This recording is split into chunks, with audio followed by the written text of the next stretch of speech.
తాటక చనిపోయిన తర్వాత ఆకాశంలో ఏమి జరిగింది తెలుసా?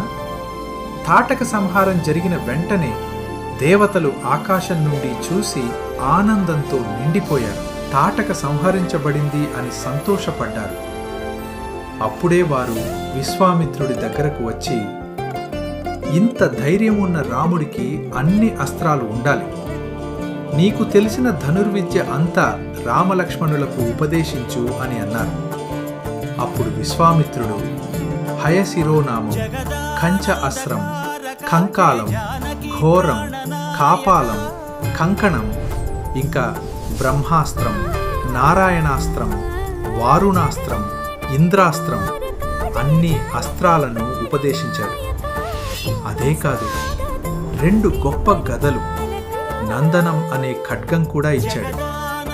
ఇది రాముడి అసలు శక్తికి ఆరంభం.